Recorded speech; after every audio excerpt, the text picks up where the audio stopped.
களம் ஆம் ஆத்மிக்கு ஆதரவா தான் இருக்கா? இல்ல ஏதாச்சும் சேஞ்சஸ் நடந்திருக்கிறதா நீங்க பார்க்குறீங்களா? அட்மினிஸ்ட்ரேஷன்ல மிகப்பெரிய ப்ராப்ளங்கள் இருக்கு. அந்த ப்ராப்ளம்ஸ் எல்லாம் பிஜேபி ரொம்ப அழகா எடுத்து சொல்லியிருக்காங்க. நரேட்டிவ பாஜகவ செட் பண்ண விட்டது ஆம் ஆத்மிக்கு ஒரு பெரிய சறுக்கலாக பார்க்கப்படுகிறது. ஆனா பிஜேபி இந்த முறை நான் சொல்றது என்ன கேம்பெயின் கொஹசிவா இருக்கு. ஆம் ஆத்மி கிட்ட அந்த கேம்பெயின் கொஹசிவா இல்ல. ஆனா பிரதமர் தன்னுடைய கேம்பெயின்ல டெல்லி அரசு புலம்பெயர் தொழிலாளர்கள கொரோனா ஊரடங்கு நேரத்துல ஒழுங்கா பாதுகாக்க தவறிருச்சுன்னு ஒரு பிரச்சாரத்த முன்வைக்கிறாரே.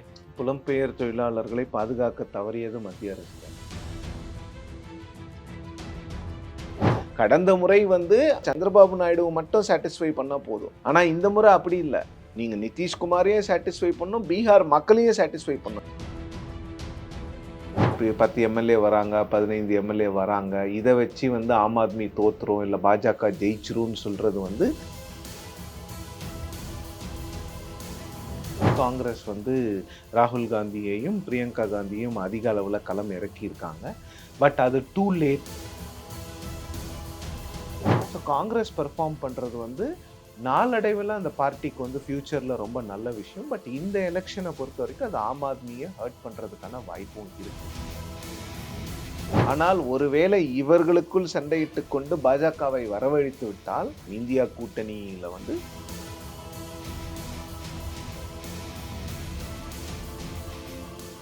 வணக்கம் and welcome to the south. நான் ராஃபிக்.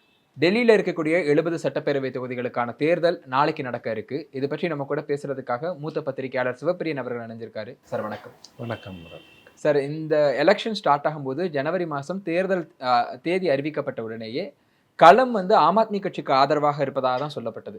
இன்னமுமே அங்கே களம் ஆம் ஆத்மிக்கு ஆதரவாக தான் இருக்கா? இல்லை ஏதாச்சும் சேஞ்சஸ் நடந்திருக்கிறதா நீங்கள் பார்க்குறீங்களா? இல்லை, களத்தை பொறுத்த வரைக்கும் ஆம் ஆத்மிக்கு சாதகமான களமாக தான் அது இருக்கிறது. அதில் ஒன்றும் சந்தேகத்திற்கு இடம் இருக்கிற மாதிரி தெரியல. ஆனால் ஆம் ஆத்மி கட்சிக்கும் பாஜகவுக்குமான அந்த ஃபைட் கொஞ்சம் டஃப்பாக இருக்கிற மாதிரியும் இது ரிப்போர்ட்ஸ் அங்கேருந்து வருது. ஏன்னு பார்த்தீங்கன்னா, அரவிந்த் கெஜ்ரிவால் அவர்களுடைய அந்த கேம்பெயின் ஸ்பீச்சஸ் முன்ன மாதிரி கொஞ்சம் கொஹசிவாக இல்லை, ஒரு ஒருங்கிணைப்பாக இல்லாமல் அங்கங்கே விடுபட்டது போன்று. ஏன்னா ஆம் ஆத்மி பார்ட்டிலே ஒரு கொஹசிவ்னஸ் இல்லாத ஒரு சூழ்நிலை இருக்கிறது. ஏன்னா அரவிந்த் கெஜ்ரிவால் வாக்கு கேட்டாலும் இப்போது முதல்வராக இருப்பவர் அவருடைய சகா, அமைச்சரவை சகா தான் இருக்காங்க. அவர் முதலமைச்சராக இல்லை. அவர் ஆம் ஆத்மி கட்சியினுடைய தலைமை ஒருங்கிணைப்பாளராக மட்டும்தான் இருக்கிறார். ஸோ அப்படி இருக்கும் பொழுது கடந்த தேர்தலில் 2020ஆம் ஆண்டு கெஜ்ரிவால் அவர்கள் சென்று மக்களிடம் வாக்கு சேகரிக்கும் பொழுது அவர் ரொம்ப கான்ஃபிடென்ட்டாக, நான் இந்த 5 வருஷத்தில் எஜுகேஷன் செக்டரில் இவ்வளோ விஷயம் பண்ணியிருக்கேன், ஹெல்த் செக்டரில் இவ்வளோ விஷயம் பண்ணியிருக்கேன், எனக்கு ஓட்டு போடுங்கன்னு சொல்லும்போது மக்கள் அவரை நம்புவதற்கான காரணங்கள், முகாந்திரங்கள் அதிகம். ஆனால் இப்போ என்ன நடந்திருக்குன்னா, 2023ஆம் ஆண்டிலிருந்து கிட்டத்தட்ட 22ல இருந்தே இந்த ஆட்சிக்கு எதிரான நடவடிக்கைகள்ல நிறைய நடந்திருக்கு. அதாவது அமைச்சர்கள் சிறைப்படுவது, ஆம் ஆத்மியினுடைய அந்த அரசினுடைய துணை முதலமைச்சர் மணீஷ் சிசோடியா சிறைப்பட்டது, அதன் பிறகு அரவிந்த் கெஜ்ரிவால் அவர்களை சிறையில் அடைத்தது, இது போன்ற விஷயங்களால அட்மினிஸ்ட்ரேஷன்ல மிகப்பெரிய ப்ராப்ளங்கள் இருக்கு. அந்த ப்ராப்ளம்ஸ் எல்லாம் பிஜேபி ரொம்ப அழகா எடுத்து சொல்லியிருக்காங்க எலக்டோரல் பீப்புள் கிட்ட, எலக்ட்ரோட் கிட்ட. ஸோ அந்த எஃபெக்ட் இருக்குமா அப்படிங்கிறத நம்ம எலெக்ஷன் அப்போ தான் பொறுத்திருந்து தான் பார்க்கணும். பட் சோஃபார் நீங்கள் 2015க்கும் 2020க்குமான ஆம் ஆத்மி கேம்பெயினையும் 25லையும் எடுத்து பார்த்தீங்கன்னா ஒரு மேசிவ் டிஃப்ரென்ஸ் இருக்குது. அவங்க 15லும் 20லும் they went on the offensive. அவங்க பாஜக மீது ஒரு மிகப்பெரிய குற்றச்சாட்டை வைப்பதற்கான வாய்ப்புகள் கிடைச்சது அவங்களுக்கு. ஆனால் இப்போ என்னன்னா டிஃபென்சிவ்ல போகிறாங்க.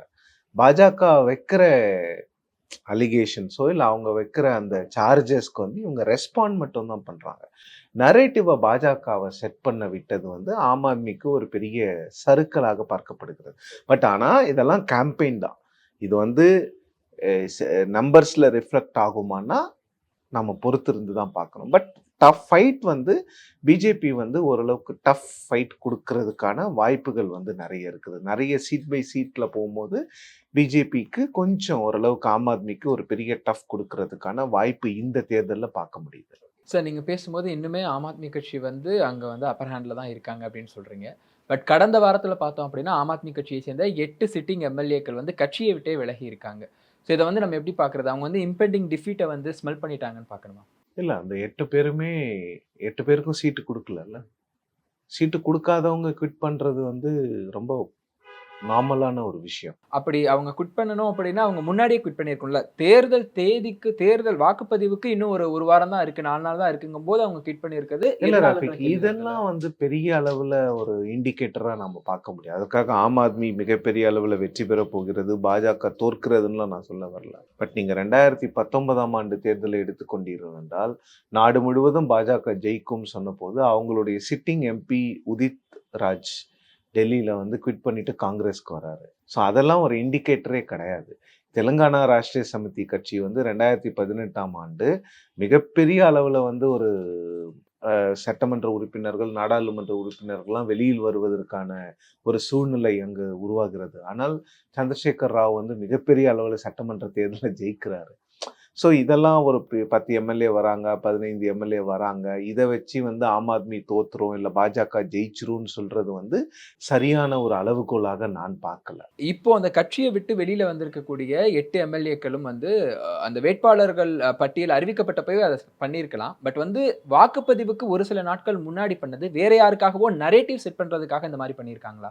இல்ல அது நரேட்டிவ் பாஜக கூட பின்னணியில இருக்கலாம். அவங்க முதல்ல இருந்தே சீட்டு குவிட் பண்ணிட்டு வருவதற்கான வாய்ப்புகள் இருந்திருக்கலாம். நரேட்டிவ் செட்டிங்கா கூட இது இருக்கலாம் ரஃபீக். இத வச்சு நாம வந்து ஒரு எலக்ஷன பிரெடிக்ட் பண்றதுங்கிறது வந்து என்னுடைய எக்ஸ்பீரியன்ஸ்ல நான் பண்ண மாட்டேன். ஏன்னா இது வந்து பார்ப்பதற்கு வந்து ஒரு 8 எம்எல்ஏ ரிசைன் பண்றாங்கங்கிறது பெரிய விஷயமா இருக்கும். ஆனா எதற்காக ரிசைன் பண்றாங்க? ஏன்னா நெறைய ஆம் ஆத்மி கட்சியிலருந்து வெளியில போனவங்க வந்து மிகப்பெரிய அளவுல பாஜகல தான் போய் சேர்ந்திருக்காங்க. யாருமே காங்கிரஸ் போன்ற கட்சிகள்ல சேரல. ஸோ இதுல வந்து பாஜக கூட இதனுடைய பின்னணியில் இருக்கலாம். ஆக்சுவலா காங்கிரஸ் வந்து இந்த டெல்லி அசெம்பிளி எலக்ஷன பொறுத்தவரைக்குமே ஆரம்பத்துல கொஞ்சம் இன்ட்ரெஸ்ட் இல்லாத மாதிரி தான் இருந்தாங்க. பட் கடைசி இந்த ஜனவரி 28லேருந்து பிப்ரவரி 2ஆம் தேதி வரைக்கும் மட்டுமே ராகுல் காந்தி மற்றும் பிரியங்கா காந்தி வந்து ஒரு 12 பப்ளிக் மீட்டிங்ஸ்ல வந்து பங்கேற்று இருக்காங்க. அவங்க வந்து ஒரு 25 தொகுதிகள வந்து குறி வச்சு தான் அந்த பிரச்சாரத்தையே முன்னகர்த்திட்டு போறாங்க.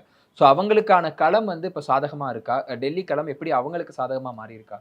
இல்ல காங்கிரஸ் நீங்க சொல்ற அனாலிசிஸ நான் ஒத்துக்கிறேன். அவங்க முதல்ல இன்ட்ரெஸ்ட் காட்டல. அதன் பிறகு 1 ரேலி, 2 ரேலி பண்ணும்போது, அந்த ரெஸ்பான்ஸ பார்த்துட்டு காங்கிரஸ் வந்து ராகுல் காந்தியையும், பிரியங்கா காந்தியும் அதிக அளவுல களம் இறக்கியிருக்காங்க. பட் அது டூ லேட். கிட்டத்தட்ட ஒரு 1 1/2 வருடங்கள் தான் 1 1/2 வாரங்கள் தான் ஆகிறது. அவங்க ஃபீல்டுக்கு வந்து. பட் பட் அரசியல்ல 1 வாரங்கிறது ரொம்ப பெரிய காலம் பெரிய இல்லையா? விஷயம் தான் ரஃபீக். பட் இது யார அஃபெக்ட் பண்ணும்னா, காங்கிரஸ் நல்லா பெர்ஃபார்ம் பண்ணா, இது ஆம் ஆத்மி பார்ட்டிய தான் அஃபெக்ட் பண்ணும். பாஜகவ அஃபெக்ட் பண்ணாது. காங்கிரஸ் நல்லா பெர்ஃபார்ம் பண்ணாங்கன்னா, அது மிகப்பெரிய அளவுல ஆம் ஆத்மிய பாதிக்கும். ஏன்னா, இஸ்லாமியர்கள் காங்கிரஸ்க்கு வாக்களித்தால், இஸ்லாமியர்கள் ஏற்கனவே ஆம் ஆத்மி பார்ட்டிக்கு வாக்களித்தவர்கள். ஸோ பாஜகவுடைய வாக்கு வங்கிய வந்து காங்கிரஸ் வந்து பெருமளவுல எடுத்துக்கொள்ள முடியாது.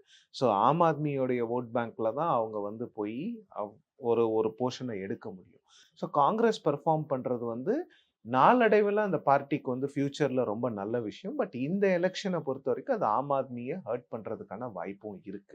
பட் அகைன் ஆம் ஆத்மி என்ன பெர்சன்டேஜ் வாங்குறாங்க, அவங்க என்ன அளவுல சீட்டு ஜெயிக்க போறாங்கங்கிறதெல்லாம் பொறுத்து தான் இந்த ஈக்குவேஷன் வந்து அங்க செட் ஆகும். காங்கிரஸ் வந்து கடந்த 2019ஆம் ஆண்டு தேர்தல்ல கூட ஷீலா தீக்ஷித் அவர்களை நிறுத்திய பொழுது, நார்த் ஈஸ்ட் டெல்லியில அந்த இதுல நிறுத்தின போது, மிகப்பெரிய அளவுல காங்கிரஸ்க்கு வந்து எழுச்சி இருந்தது. கிட்டத்தட்ட ஒரு 1,4 லட்சம் வாக்குகள்ல தான் அவங்க தோத்தாங்கன்னு நெனைக்கிறேன். காங்கிரஸ் கட்சிக்கு அங்க வந்து எழுச்சி டெல்லியில வந்து ஒரு பெரிய சப்போர்ட் பேஸ் இருக்கு. பட் அந்த சப்போர்ட் பேஸ எப்படி யூஸ் பண்றதுன்னு தெரியாம தான் காங்கிரஸ் வந்து இத்தன நாள் தவிச்சுக்கிட்டு இருந்தாங்க. அவங்களுக்கு வந்து ஒரு லோக்கல் லீடர்ஷிப்ப ஷீலா தீக்ஷித்துக்கு அப்புறம் அவங்களால க்ரூம் பண்ண முடியல.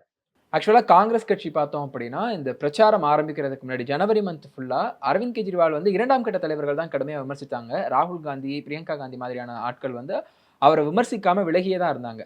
பட் இப்போ இந்த 4 நாட்களா பார்த்தோம் அப்படின்னா, ராகுல் காந்தி டைரக்ட்டா களத்துல இறங்கி அரவிந்த் கெஜ்ரிவால வந்து அட்டாக் பண்ணியிருக்காரு. ஒட்டுமொத்த காங்கிரஸும் அரவிந்த் கெஜ்ரிவால வந்து மோடிக்கு அடுத்தபடியா ஸ்மால் ரீசார்ஜ்ன்னு சொல்லிட்டு அவர வந்து அட்டாக் பண்றாங்க. இப்போ ராகுல் காந்திய பார்த்தோம் அப்படின்னா வந்து அரவிந்த் கெஜ்ரிவால் வரும்போது ஒரு வேன்ல வந்தாரு. ஸ்வெட்டர் போட்டுட்டு வந்தாரு. இப்ப சீஷ் மஹால்குள்ள நுழைஞ்சுட்டாரு அப்படின்னு சொல்லிட்டு, பிரதமர் மோடி என்ன குற்றச்சாட்டுகள அடுக்கினாரோ, அதே மாரி ஒரு குற்றச்சாட்ட முன்வைக்கிறாரு. ஸோ இது எல்லாம் காங்கிரஸுக்கு எந்த அளவுக்கு பலன் கொடுக்க வாய்ப்புகள் இருக்கு? இல்ல பலன் கொடுக்குமா, கொடுக்காதாங்கிறத விட, இந்த குற்றச்சாட்டுகளை ஆரம்பிச்சது யாருங்கிறத பார்க்கணும். அரவிந்த் கெஜ்ரிவால் தான் காங்கிரஸ் கிட்ட தன்னுடைய ஹோல்ட குடுத்துறக்கூடாது. இஸ்லாமியர்களுடைய வாக்குகள் தனக்கு வேணும். ஏழை மக்களினுடைய வாக்குகள் வேணும். காங்கிரஸோட ட்ரெடிஷனல் வோட் பேங்க் திருப்பி அவங்க கிட்ட போயிடுமோ! அப்படிங்கிற பயத்துல முதல்ல ராகுல் காந்தியையும், காங்கிரஸையும் டார்கெட் பண்ண ஆரம்பிச்சது கெஜ்ரிவால் தான். ஸோ காங்கிரஸ் வந்து நான் நேச்சுரல் ரியாக்ஷனா தான் பார்க்குறேன். ஏன்னா அவங்க வந்து பொறுத்திருந்து பார்த்துருப்பாங்க. ஸோ ஓகே வந்து நாம வந்து பண்ணக்கூடாது அப்படின்னு. பட் ஒன்ஸ் அவங்க கட்சிக்கு ஒரு பெரிய அளவுல எழுச்சி இருக்கு. போற இடங்கள்லலாம் ராகுல் காந்திக்கும், பிரியங்கா காந்திக்கும் வரவேற்பு இருக்கிறது என்னும் பொழுது, ஆப்வியஸா நேச்சுரலா ஒரு பொலிட்டிக்கல் பார்ட்டிக்கு வந்து அவங்களோட ஆப்பனன்ட் யாருங்கிறத ஐடென்டிஃபை பண்ணி, அவங்களுக்கு எதிரா பேசுவதற்கான வாய்ப்பு கிடைக்கும். ஸோ அரவிந்த் கெஜ்ரிவால அவங்க டைரக்ட்டா டார்கெட் பண்றதுக்கு வந்து இதுதான் வந்து ஒரு பெரிய ரீசன். பட் இப்ப என்னன்னா, அரவிந்த் கெஜ்ரிவால் அவர்கள் வந்து ஆம் ஆத்மி ஜெயிச்சுட்டு காங்கிரஸ் கொஞ்சம் சீட்டு ஜெயிச்சாங்கன்னா, ஒண்ணும் பெரிய பிரச்சனை கிடையாது. அது வந்து நாளடைவுல காங்கிரஸ் வந்து எப்படி தங்க கட்சிய வளர்த்துக்கிறதுன்னு பார்த்துக்கலாம்.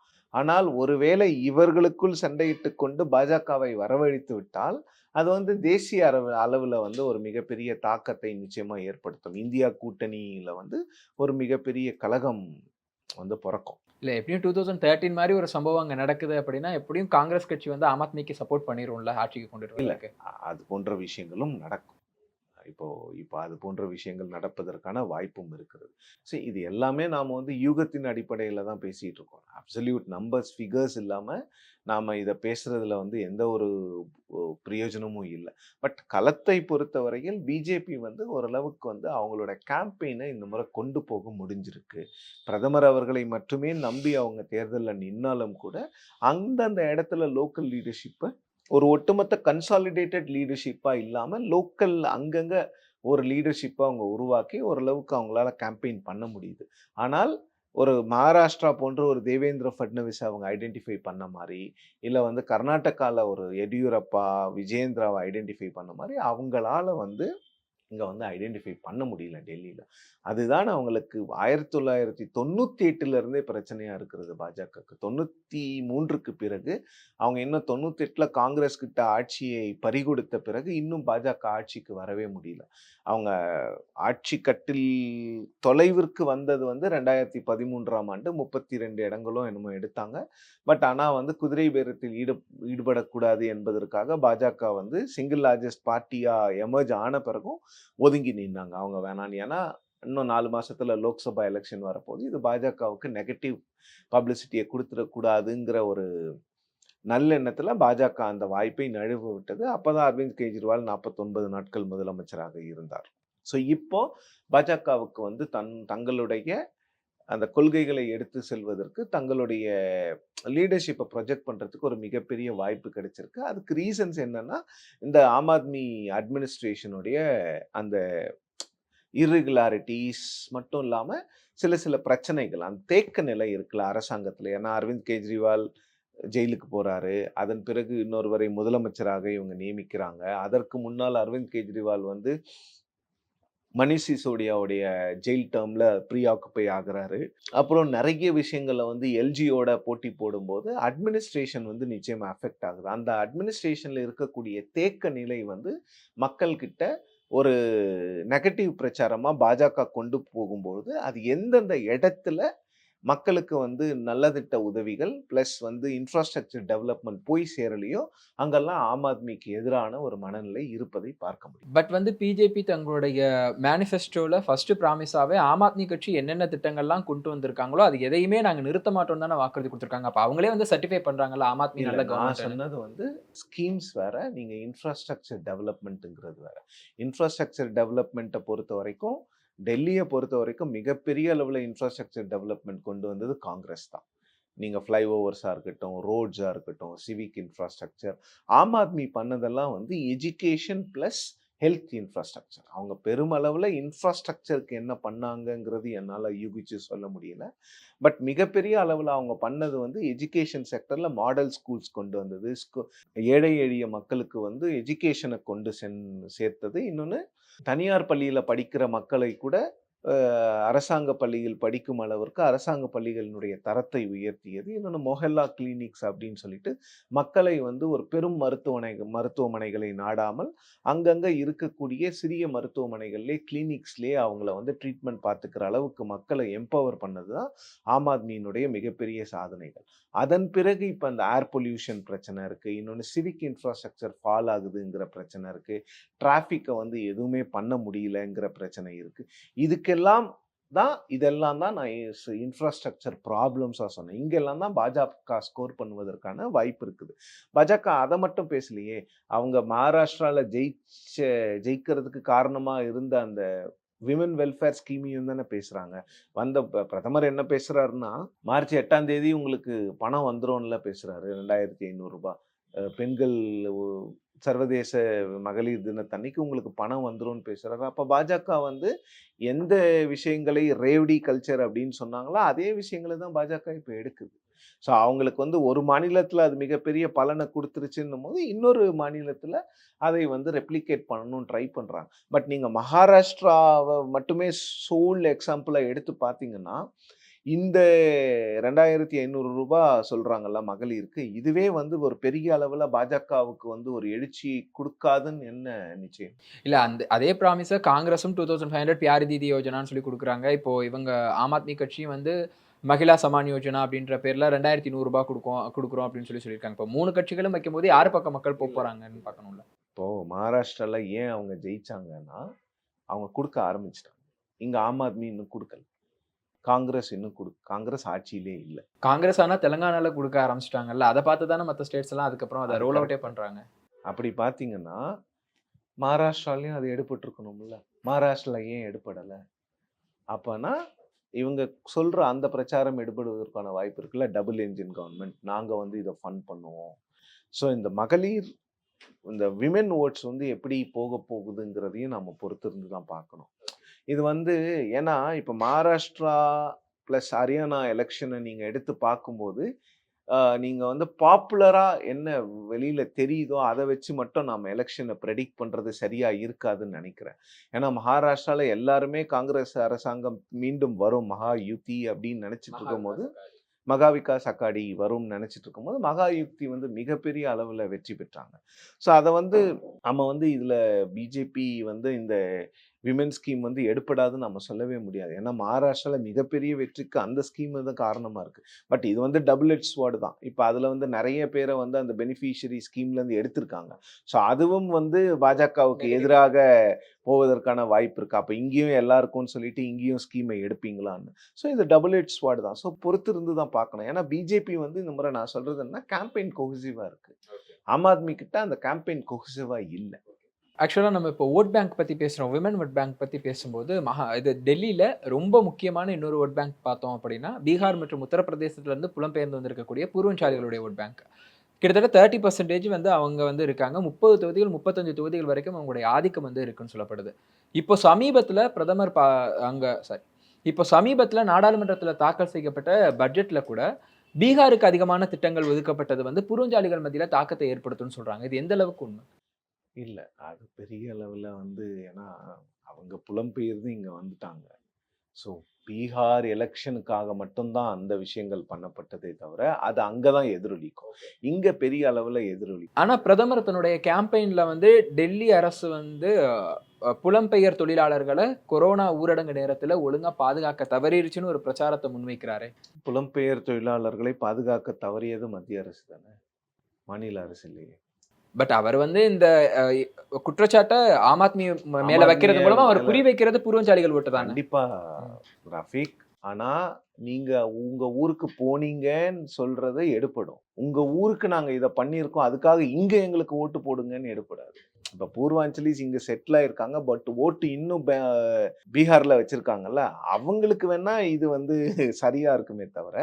ஏன்னா நீங்கள் அப்படி பார்த்தீங்கன்னா பட்ஜெட்டில் மிடில் கிளாஸ், டெல்லியில் நிறைய மிடில் கிளாஸ் பீப்புள் இருக்காங்க, அவங்களுக்கு இது எடுப்படுமான்னு கேட்டிங்கன்னா அதற்கு வாய்ப்பு இருக்குது. பட் பூர்வாஞ்சலிஸ்க்காக தான் அந்த பீகாருக்கு அவ்வளோ பெரிய அனௌன்ஸ்மெண்ட்ஸ் வந்திருக்குங்கிறத நான் ஏற்றுக்க மாட்டேன். அது பீகார் மேலே ஃபோக்கஸ் வந்ததுக்கு வந்து 2 காரணம். கடந்த முறை வந்து ஆந்திரா சந்திரபாபு நாயுடுவை மட்டும் சாட்டிஸ்ஃபை பண்ணால் போதும். ஆனால் இந்த முறை அப்படி இல்லை. நீங்கள் நிதிஷ்குமாரையும் சாட்டிஸ்ஃபை பண்ணணும், பீகார் மக்களையும் சாட்டிஸ்ஃபை பண்ணணும். ஏன்னா நிதிஷ்குமார் மட்டும் எலெக்ஷனை சந்திக்க போதில்லை, நீங்களும் சேர்ந்து போய் அங்கே வந்து எலெக்ஷனை சந்திக்க போகிறீங்க. ஏன்னா இன்றைக்கி சிங்கிள் லார்ஜஸ்ட் பார்ட்டி பிஜேபி தான் பீகாரில். ஸோ அதனால் பீகார் தேர்தலை மனதில் கொண்டு தான் இந்த பூர்வாஞ்சல் பீகார் போன்ற இடங்களுக்கு வந்து மிகப்பெரிய இம்பார்ட்டன்ஸ் வந்து கொடுத்துருக்காங்களே தவிர இதற்கும் டெல்லி எலெக்ஷனுக்கும் பெரிய தொடர்பு இருக்கிறதா நான் பார்க்கல. அப்போ ஐக்கிய ஜனதா தளம், லோக் ஜனசக்தி பார்ட்டிகள் மாதிரி பீகார்ல மையம் கொண்டு இருக்க கட்சிகளுக்கு இங்க வந்து சீட் கொடுத்துருக்காங்கல்ல, ஸோ அது வந்து எந்த அளவுக்கு இம்பாக்ட் ஏற்படுத்தும்? இல்லை, அது இருக்கும். அதெல்லாம் அங்கங்கே பாக்கெட்ஸில் தாங்க. நீங்கள் அப்படி பார்த்தீங்கன்னா பூர்வாஞ்சலிஸ் எல்லாம் பிஜேபிக்கு தான் ஓட்டு போடுவாங்கன்னா அப்போ பிஜேபி எதுக்கு 2 எலெக்ஷனில் தோற்றுருக்காங்க? ஏன்னா நீங்கள் இன்னொன்று பார்த்தீங்கன்னா பூர்வாஞ்சலி அந்த இடத்தை பூர்வீகமாக கொண்ட ஒருவர் தான் வந்து தலைவராகவே இருந்தார், மனோஜ் திவாரின்னு நினைக்கிறேன். அவர் தான் ரொம்ப நாள் தலைவராக இருந்தார் டெல்லியில். ஸோ அதெல்லாம் வந்து பெரிய அளவில் பாஜகவுக்கு எடுப்படலை. ஆம் ஆத்மி எடுப்பட்டது என்னவென்றால் ஏழை எளிய மக்களினுடைய கல்வி மற்றும் சுகாதாரத்தை மேம்படுத்தியதால் தான் ஆம் ஆத்மிக்கு வந்து 2 முறை மக்கள் ஓட்டு போட்டாங்க. ஸோ அதே ஓட்டு 3வது முறை போடுவாங்களாங்கிறது தான் கேள்வி. ஆக்சுவலாக நீங்கள் பேசும்போது வந்து மிடில் கிளாஸ் பற்றி பேசுனீங்க. டெல்லியை பொறுத்த வரைக்கும் அங்கே சாதியை தாண்டி இன்னொரு பேராமீட்டர் வந்து ஒர்க் ஆகுது அப்படின்னா அது வந்து மிடில் கிளாஸுக்கும் எலிட்ஸுக்கும் இருக்கக்கூடிய அந்த வேறுபாடு. ஸோ அவங்கள ஃபோக்கஸ் பண்ணி இந்த தடவை டெல்லி எலெக்ஷனில் வந்து அரவிந்த் கெஜ்ரிவால் வந்து ரிக்ஷா ஓட்டுநர்ஸ் அண்ட் ஆட்டோ ரிக்ஷா ஓட்டுநர்ஸை குறி வச்சிருக்காரு. ஸோ அவங்களுக்கு வந்து மகள்கள் திருமணத்தின் போது 1 லட்சம் ரூபாய் நிதியுதவி கொடுக்குறேன்னு சொல்லியிருக்காரு. 10 லட்சம் ரூபாய்க்கு வந்து ஆயுள் காப்பீடு, 5 லட்சம் ரூபாய்க்கு வந்து விபத்து காப்பீடுலாம் கொடுக்குறேன்னு இருக்காங்க. இதே மாதிரி தான் பாஜகவும் வந்து தங்களுடைய பிரச்சாரத்தை வந்து முன் வச்சிருக்காங்க, தங்களுடைய வாக்குறுதிகளை வந்து அளிச்சிருக்காங்க. ஸோ மிடில் கிளாஸ் யார் இப்போ நிற்க போகிறாங்க டெல்லியில்? இல்லை, டெல்லியை பொறுத்த வரைக்கும் ஆம் ஆத்மி முதல்ல இருந்தே ஆட்டோ ஓட்டுநர்களை வந்து மிகப்பெரிய அளவில் தங்களோட டார்கெட் ஆடியன்ஸாக ஆம் ஆத்மி வந்து வச்சிருக்கு. அந்த அளவுக்கு ஆட்டோ ஓட்டுநர்ஸ் இருக்காங்களாங்க? இல்லை, ஆட்டோ ஓட்டுநர்ஸ் இருக்காங்க பெரிய அளவில். அங்கே டெல்லியை பொறுத்த வரைக்கும் உங்களுக்கு வந்து பப்ளிக் டிரான்ஸ்போர்ட் வந்து நம்ம சென்னை போன்ற மாநகரம் மாதிரிலாம் பஸ்ஸஸ்லாம் வந்து அவ்வளோ எல்லா ஏரியாஸையும் கனெக்ட் பண்ணாங்க. அங்கே மெட்ரோக்கு அடுத்து பெருமளவில் மக்கள் உபயோகிப்பது வந்து ஆட்டோ தான். ஆனால் அங்கே வித்தியாசம் என்னென்னா நம்ம மெட்ராஸ் மாதிரிலாம் அங்கே மீட்ரு போட்டு ஓட்டுவாங்க ஆட்டோக்காரங்க. அது ஒன்றும் பிரச்சனை இல்லை, ஏறி உட்காந்த உடனே மீட்ரு போடுவாங்க. மேக்ஸிமம் ஒரு 10 ரூபா கேட்பாங்க, அதுக்கு மேலெல்லாம் அங்கே மீட்ரு போட்டு தான் ஓட்டுவாங்க.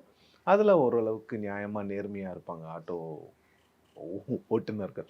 அது ஒன்றும் பிரச்சனை இல்லை அங்கே பொறுத்த வரைக்கும். பட் அங்கே வந்து ட்ரெடிஷ்னலாகவே ஆம் ஆத்மி ஆரம்பிக்கப்பட்ட 2013 ஆட்டோ ஓட்டுநர்கள் வந்து மிகப்பெரிய அளவில் அரவிந்த் கெஜ்ரிவால் அவர்களுக்கு வந்து சப்போர்ட் பண்ணியிருக்காங்க. அவருக்கு வந்து மீட்டருக்கு அவங்களுக்கான அந்த மீட்டர் தேவைகள் வந்து அதாவது அந்த ஃபேர் வந்து இன்க்ரீஸ் பண்ணணுங்கிறதுலேருந்து எல்லாமே ஆம் ஆத்மி கட்சி வந்து அவங்க அந்த அரசாங்கம் பண்ணி கொடுத்துருக்கிறதுனால அவங்க வந்து ஒரு ஸ்ட்ராங் பேஸாக ஆம் ஆத்மியோட இருக்காங்க.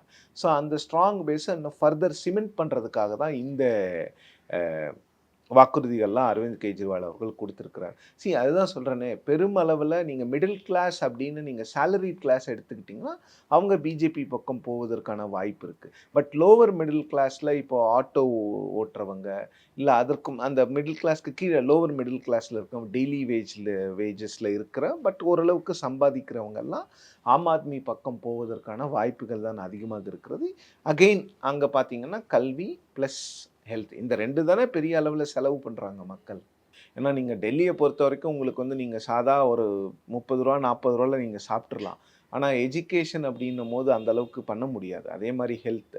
ஸோ அந்த 2த்தையும் உங்களுக்கு வந்து ஆக்சசபிளாக பண்ணும்போது அந்த மக்கள் தங்களுடைய லாயல்ட்டியை வந்து ஆம் ஆத்மிக்கு காட்டுவதற்கான வாய்ப்பு இருக்கிறதா தான் நான் பார்க்குறேன். அரவிந்த் கெஜ்ரிவால் தன்னுடைய பிரச்சாரத்தின் போது சொல்றாரு, நான் கொண்டு வந்த திட்டங்களால பாஜக காரங்க, டெல்லியில இருக்க பாஜக காரங்களால கூட வருஷத்துக்கு 25,000 சேமிக்க முடியுதுன்னு ஒரு பிரச்சாரத்தை முன்வைக்கிறார். அதுக்கு கவுண்டரா பிரதமர் நரேந்திர மோடி பேசும்போது, நான் இப்போ கொண்டு வந்திருக்க திட்டத்தின் மூலமா நீங்க 12 லட்சம் ரூபாய் வரைக்கும் சம்பாரிச்சாலும் கூட 1 ரூபாய் கூட வரி கட்ட தேவை கிடையாது அப்படின்னு பிரச்சாரத்தை முன்வைக்கிறார். 2ல எது மக்கள் மத்தியில் எடுபடும் நினைக்கிறீங்க?